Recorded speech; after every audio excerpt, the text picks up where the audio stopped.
Hello everyone, welcome to Nepal online school. स्वागत छ यहाँहरू सबैजनालाई नेपाल अनलाइन स्कुलको युट्युब च्यानलमा। आज हामी कक्षा 11को सामाजिक अध्ययन तथा जीवनोपयोगी शिक्षाको इकाइ 1मा पर्ने सामाजिक अध्ययन तथा जीवनोपयोगी शिक्षाको अवधारणा र त्यो इकाइभित्र रहेको पाठ 3मा पर्ने सामाजिक अध्ययनका सिप र जीवनोपयोगी सिपको अवधारणाको बारेमा यो भिडियोमा चर्चा गर्दैछौँ। र हामीलाई थाहा छ सामाजिक अध्ययन भन्ने बित्तिकै समाजसँग सम्बन्धित विषयवस्तु र अध्ययन भन्ने बित्तिकै समाज र मानिससँग सम्बन्धित विषयहरूको विभिन्न पक्षहरूको खोजी तथा अध्ययन गर्नु हो भनेर हामीले बुझ्न सक्छौँ। र मान्छे र समाजसँग विभिन्न क्षेत्रहरू विभिन्न कुराहरू सम्बन्धित छन्, जस्तै कि भौतिक, सामाजिक, सांस्कृतिक, आर्थिक, राजनीतिक यस्ता खालका कुराहरू सम्बन्धित रहेको हुन्छ। र यिनीहरूको अध्ययन गर्नु नै सामाजिक अध्ययनभित्र पर्छ भने जीवनोपयोगी शिक्षाको बारेमा चर्चा गर्दा जीवनोपयोगी सिप सिकाउने शिक्षालाई हामी जीवनोपयोगी शिक्षा भन्छौँ। र जीवनोपयोगी सिप भनेको त्यस्तो खालको सिप जसले चाहिँ मान्छेको जीवनलाई सरल, सहज र सफल बनाउन सहयोग गर्दछ। र त्यही अन्तर्गत आज हामी पाठ 3मा रहेको सामाजिक अध्ययनका सिप र जीवनोपयोगी सिपको अवधारणा के हो, यो किन आवश्यक छ, यो किन पढ्नुपर्ने छ, यो भित्र के कुराहरू पर्छन् भन्ने कुराहरू चाहिँ सारको रूपमा अर्थात् सारांशको रूपमा यो पाठको सारांशको रूपमा रहेको कुराहरू यो भिडियोमा हामी बुझ्न गइरहेछौँ। र अब हामीलाई के थाहा हुनुपर्छ भन्दाखेरि सामाजिक अध्ययन तथा जीवनोपयोगी शिक्षाको मुख्य उद्देश्य के हो त, त्यो किन पढ्नु पर्यो भन्दाखेरि सामाजिक अध्ययन तथा जीवनोपयोगी शिक्षाको मुख्य उद्देश्य भन्नुको मतलब बालबालिकालाई असल, चरित्रवान, सक्षम र सृजनशील नागरिक बनाउनको चाहिँ यो आवश्यक पर्छ भनेर हामीले बुझ्नुपर्छ। बालबालिकालाई एउटा असल नागरिक बनाउने, सक्षम नागरिक बनाउने र चरित्रवान बनाउने, नैतिकवान बनाउने र सृजनशील बनाउनको लागि चाहिँ सामाजिक अध्ययन तथा जीवनोपयोगी शिक्षा आवश्यक पर्छ। त्यसैले यो कुराहरूलाई चाहिँ तपाईँहरूको चाहिँ सिलेबसमा राखिएको र त्यही भएर यो विषय तयार पारिएको हामीले चाहिँ यो कुरा बुझ्नुपर्छ है त। अब अर्को भनेको सामाजिक अध्ययन तथा जीवनोपयोगी शिक्षाले धेरै फाइदाहरू पुर्याउँछ। त्यो मध्येमा सबैभन्दा ठुलो कुरा भनेको भविष्यमा काम लाग्न सक्ने जुन व्यवहारिक ज्ञान छ अथवा व्यवहारिक सिप छ त्यो सिकाउनको लागि यो सबैभन्दा आवश्यक छ र यसको मुख्य उद्देश्य पनि यही नै हो भनेर हामीले बुझ्नुपर्ने हुन्छ है त। र अब अर्को कुरा यो पाठमा हामीले जान्नै पर्ने, सिक्नै पर्ने कुरा भनेको सामाजिक अध्ययनबाट सिक्ने सिपहरू कस्तो खालको हुन्छन्, कस्तो खालको सिपहरू हामीले सामाजिक अध्ययनबाट सिक्न सक्छौँ भन्ने कुरा चाहिँ व्याख्या गरिएको छ। र पहिलो सिप हामीले सामाजिक अध्ययनबाट सिक्न सक्ने पहिलो सिप के छ भन्दाखेरि नक्सा अध्ययन गर्ने र नक्सा उतार्ने सिप सिक्नको लागि यो आवश्यक छ। अर्थात् सामाजिक अध्ययनबाट यो सिप हामीले सिक्न सक्छौँ। नक्साको अध्ययन गर्ने, नक्सा कसरी चाहिँ पत्ता लगाउने, नक्सामा कहाँ कुन ठाउँमा के कुराहरू पर्छ, कुन ठाउँ कहाँ पर्छ, कुन जिल्लामा पर्छ त्यो कुराहरू अध्ययन गर्ने र नक्सा उतार्ने, नक्सा अर्थात् नक्सा बनाउने। नक्सा बनाउँदा अब धेरै कुराहरू ख्याल गर्नुपर्छ। जस्तै कि हाम्रै देशको नक्सा बनाउँदा पनि हामीले अब जहाँनिर बनाउँछौँ, जुन पेपरमा बनाउँछौँ उत्तरतर्फ एउटा दिशा दिनुपर्छ। यसरी नेपालको नक्सा यसरी कोर्दैछौँ भने यतापट्टि उत्तर राखेर यसरी लेख्नुपर्ने हुन्छ। यो कुरा ख्याल गर्नुलाई ल हो। यसको बारेमा चाहिँ सामाजिक अध्ययनले हामीलाई ज्ञान दिन्छ, अर्थात् यो सिप हामीले सिक्न सक्छौँ। त्यस्तै दोस्रो भनेको विभिन्न विधाका माध्यमबाट अभिव्यक्त गर्ने गीत, कविता, चित्र, निबन्ध, संवाद, नाटक, चिठी आदि सृजनात्मक सिपहरूलाई विकास गर्न पनि यो आवश्यक पर्छ। हामीसँग विभिन्न प्रतिभा रहेको हुनसक्छ। प्रत्येक बालबालिकासँग एउटा न एउटा प्रतिभा रहेको हुन्छ। कोही गीत गाउन सक्ने हुन्छन्, कोही कविता लेख्न सक्ने हुन्छन्, कोही चित्र बनाउन सक्ने हुन्छन्, कोही निबन्ध लेख्न सक्ने हुन्छन्। हो, त्यो खालको सृजनात्मक सिप विकास गर्न यसको आवश्यक पर्छ। अर्थात् सामाजिक अध्ययनभित्र यस्तो खालको सिपहरू पर्छ भनेर हामीले लेख्न सक्छौँ। त्यस्तै अर्को भनेको समाचार सम्पादकीय, सम्पादकलाई चिठी, सामाजिक सञ्जालमा कमेन्ट र पोस्ट गर्ने जस्ता सञ्चार सङ्कलन, लेखन र प्रस्तुतिकरण सिप पनि सामाजिक अध्ययनबाट हामीले सिक्न सक्छौँ। सामाजिक अध्ययनको पक्षबाट हामीले जान्न सक्छौँ है त। त्यस्तै अर्को सिप के सिक्न सकिन्छ भने सामाजिक अध्ययनबाट छलफल गर्ने, कसैलाई सहयोग गर्ने, सहकार्य गर्ने, काममा सबैजना मिलेर काम गर्ने, मेलमिलाप गर्ने, सहानुभूति प्रकट गर्ने आदि सामाजिक सिपहरू सिक्न पनि चाहिँ यसले हामीलाई मद्दत गर्छ। अर्थात् सामाजिक अध्ययनबाट हामी यो सिपहरू सिक्न सक्छौँ भन्दा अझ उत्तम हुन्छ है त। त्यस्तै स्तम्भचित्र, रेखाचित्र, चक्रचित्र, ग्राफ निर्माण जस्ता तथ्याङ्क प्रस्तुतिकरण गर्ने सिप जुन छ त्यो सिप पनि हामी सामाजिक अध्ययनबाट प्राप्त गर्न सक्छौँ। रेखाचित्र गर्ने लाइन ग्राफ, त्यसै गरी बार ग्राफ अथवा बार डायग्राम भनेर भन्छौँ स्तम्भचित्र, चक्रचित्र पाई चार्ट भनेर भन्छौँ, र ग्राफ बनाउने विभिन्न ग्राफहरू बनाउने जस्ता तथ्याङ्क प्रस्तुति गर्ने सिप पनि सामाजिक अध्ययनको सिपभित्र पर्दछ। त्यस्तै अर्को भनेको समयरेखा, वंशावली वा वंशवृक्ष बनाउने, व्यक्तिवृक्ष बनाउने आदि ऐतिहासिक घटनालाई प्रस्तुतिकरण गर्ने सिप। इतिहासमा घटेका घटनाहरूलाई चाहिँ देखाउनको लागि हामीले समयरेखा, त्यसै गरी वंशावली वा वंशवृक्ष, व्यक्तिवृक्ष जस्ता सिपहरू चाहिँ व्यक्त गर्न सक्छौँ। अर्थात् यो सिपहरू पनि सामाजिक अध्ययनभित्र आउँछन्। त्यस्तै अर्को भनेको सर्वेक्षण, क्षेत्र भ्रमण, अन्तर्वार्ता, अवलोकनको योजना बनाउने, कार्य सम्पादन गर्ने र प्रतिवेदन बनाउने जस्ता खोज अनुसन्धानको सिप पनि सामाजिक अध्ययनभित्रको सिपमा पर्दछ। कुनै ठाउँको भ्रमण गर्नु पऱ्यो, त्यो क्षेत्र अवलोकन गर्ने, त्यहाँभित्र चाहिँ सर्वे गर्ने, कस्तो खालको कुराहरू देखिन्छ त्यसलाई चाहिँ हामीले सङ्कलन गर्ने र त्यही अनुसारको चाहिँ कार्यक्रम सम्पादन गर्ने, कस्तो खालको योजना बनाएर चाहिँ त्यहाँ चल्दाखेरि त्यहाँको विकास हुन्छ, त्यहाँको उन्नति हुन्छ भन्ने कुरा पनि यही कुराभित्र पर्दछ, यही सिपभित्र पर्दछ, सामाजिक अध्ययनको सिपभित्र पर्दछ। त्यसै गरी अर्को भनेको प्रदर्शन, प्रवचन, वक्तित्व कला, कार्यपत्र लेखन जस्ता कुराहरूको प्रस्तुतिकरण पनि यही भित्र पर्दछ। अर्थात् सामाजिक अध्ययनभित्रको सिप अन्तर्गत पर्दछ भनेर हामीले लेख्न सक्छौँ है त, बुझ्न सक्छौँ। अब अर्को जीवनोपयोगी सिप, तपाईँहरूलाई थाहा नै छ जीवनोपयोगी सिप भन्ने बित्तिकै हामीले के कुरा बुझ्छौँ भन्दाखेरि मानव जीवनलाई सरल, सहज र सफल बनाउनको लागि आवश्यक पर्ने जुन सिप छ त्यसलाई हामी जीवनोपयोगी सिप भनेर भन्छौँ। अर्थात् सामान्य भाषामा यसलाई बुझ्दाखेरि जीवनमा उपयोग हुने अर्थात् जीवनमा काम लाग्ने खालको सिप, जसले चाहिँ जीवनलाई सहज बनाउँछ, त्यस्तो खालको सिपलाई हामी जीवनोपयोगी सिप भनेर भन्छौँ। अब यो जीवनोपयोगी सिपभित्र के कुराहरू पर्दछन् भन्दाखेरि पहिलो सिप भनेको समस्या समाधान सिप। कुनै समस्या आउँछ हाम्रो जीवनमा र प्रत्येक दिन आइरहेको हुन्छ, प्रत्येक क्षण समस्याहरू आइरहेको हुन्छ, हो त्यो समस्यालाई समाधान गर्ने सिप जीवनोपयोगी सिप अन्तर्गत पर्दछ। त्यस्तै दोस्रो भनेको सूचना प्रविधिको सिप, जुन हामीले अहिले हाम्रो सूचना प्रविधिको युगमा छौँ हामी, टेक्नोलोजीको चाहिँ चरम विकासको फेजमा छौँ हामी, हो यही समयमा चाहिँ सूचना प्रविधिको सिप हामीसँग हुनुपर्छ।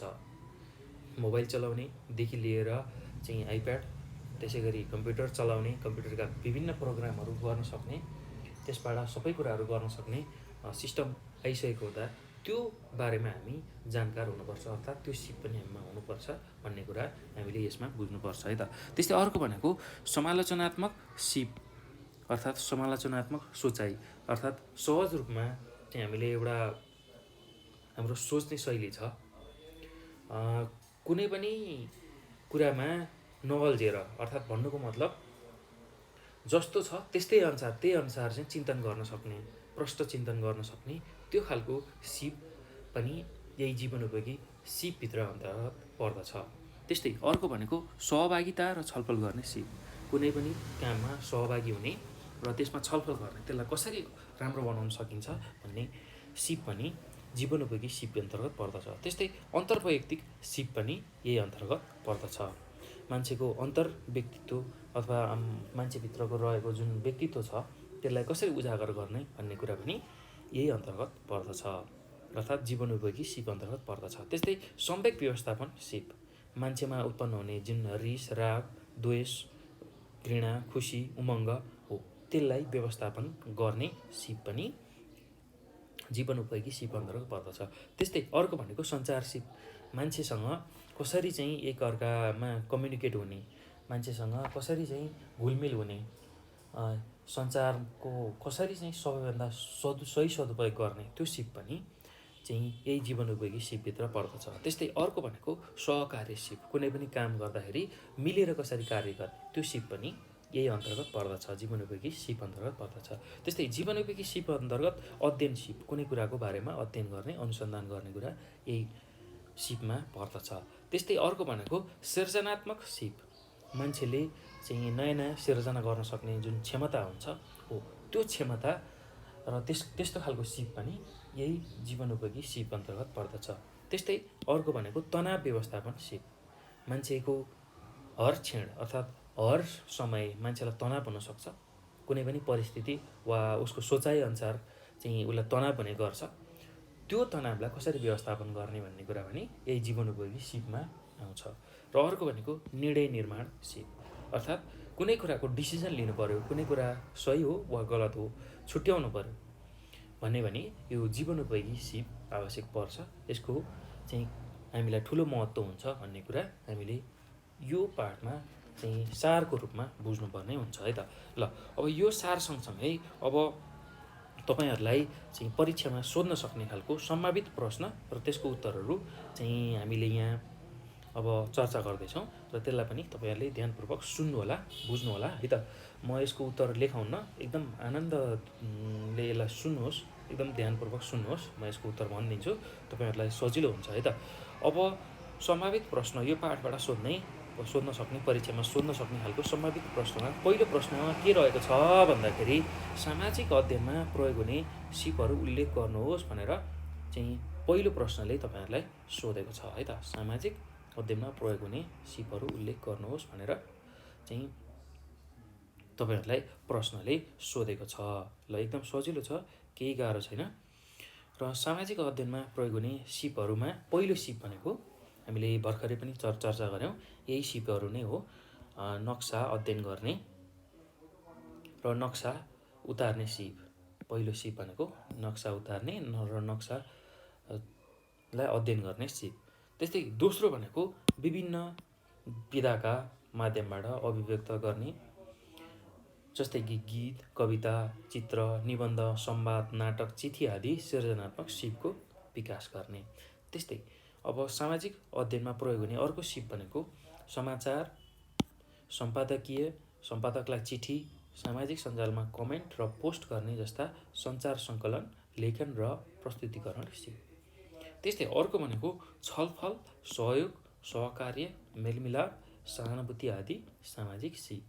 त्यसै गरी अर्को भनेको स्तम्भचित्र, रेखाचित्र, चक्रचित्र, ग्राफ निर्माण जस्ता तथ्याङ्क प्रस्तुतिकरण सिप।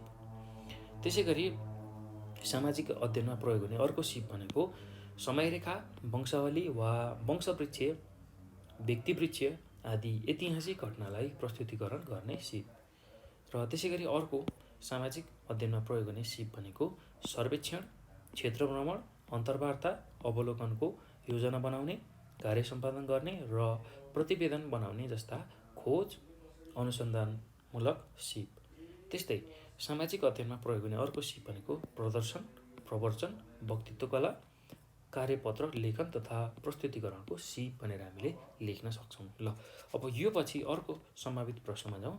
अब यो पाठमा सोध्न सक्ने अर्को सम्भावित प्रश्न के रहेको छ भन्दाखेरि कुनै एक स्थानीय घटना वा गतिविधिमा आधारित समाचार तयार पार्नुहोस्। ल अब सुरुमा तपाईहरुलाई म समाचार कसरी लेखिन्छ, समाचार तयार पार्ने म खाका सिकाउँछु, त्यो चाहिँ लेखेर सिकाइदिन्छु र समाचारमा के कुराहरू राख्न सकिन्छ त्यो कुरा पनि तपाईहरुलाई बताइदिन्छु है त।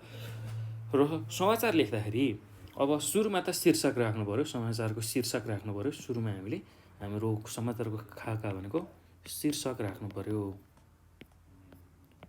सुरुमा शीर्षक राख्नु पर्यो। अब त्यसपछि मिति राख्नु पर्यो, अनि कुन ठाउँबाट त्यो लेखिरहेछौँ हामी मिति लेख्नु पर्यो र कुन ठाउँबाट चाहिँ हामीले त्यो समाचार लेख्दैछौँ त्यो चाहिँ ठाउँ। यति कुरा तपाईहरुले ख्याल गर्नु होला है। जहिले पनि समाचार लेख्दाखेरि शीर्षक राख्नु पर्यो हामीले सुरुमा माथि, र मिति, कुन मितिमा त्यो घटना भएको हो र त्यो चाहिँ कुन ठाउँबाट त्यो चाहिँ हामीले समाचार लेख्दैछौँ त्यो कुरा हामीलाई थाहा हुनु पर्यो। जस्तै कि एउटा उदाहरण तपाईहरुलाई म लेखेर देखाउँछु। एउटा अब शीर्षक राखेँ मैले, शीर्षक के राखेँ भने राजधानीमै शिक्षकबाट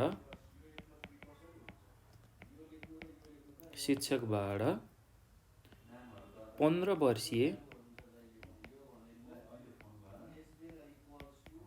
छात्रा